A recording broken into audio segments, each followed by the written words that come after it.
National Herald পত্রিকা, যা স্বাধীনতার আগে থেকেই জনগণের কথাকে প্রাধান্য দিয়ে স্বাধীনভাবে সংবাদ পরিবেশন করে গেছেন, সে পত্রিকা অফিসকে বাজেয়াপ্ত করার ষড়যন্ত্র করছে।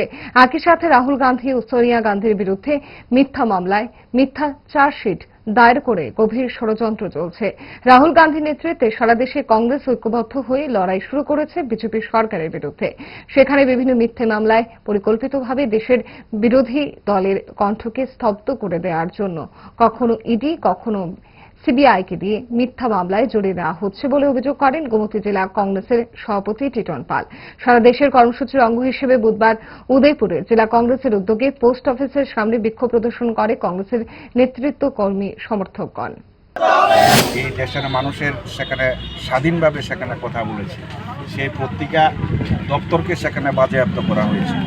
এই সমস্ত ঘটনা আপনারা জানেন যে দেশের মধ্যে একটা আর্থিক দিক থেকে একটা চরম বিশৃঙ্খলা চলছে। তার প্রতিবাদে সারা দেশে যখন রাহুল গান্ধীর নেতৃত্বে সেখানে কংগ্রেস যখন ঐক্যবদ্ধভাবে সেখানে লড়াই শুরু করেছে ভারতীয় জনতা পার্টির অগণতান্ত্রিক সরকারের বিরুদ্ধে, সেখানে বিভিন্ন মিথ্যা মামলায় সেখানে কখনো ইডি, কখনো সিবিআই দিয়ে বিরোধী দলের কণ্ঠকে স্তব্ধ করার জন্য ষড়যন্ত্র করছে।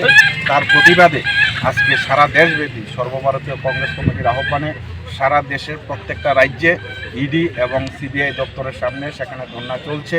আজকে আমরা উদয়পুর জেলা কংগ্রেসের আহ্বানে আমরা কেন্দ্রীয় সরকারের একটা সরকারি দপ্তর উদয়পুর পোস্ট অফিসের সামনে সেখানে আমরা ধর্ণা দিচ্ছি।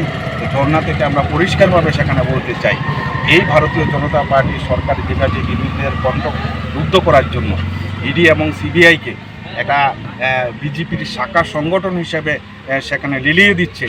কোন রকমে নাকে মুখে গুজে সারাদিনের জন্য বেরিয়ে পড়া অম্বলের আর দোষ কি? তাই তারা 5 দশক ধরে গ্যাস, অম্বল ও পেটের সমস্যার একমাত্র সমাধান গ্যাস নয়।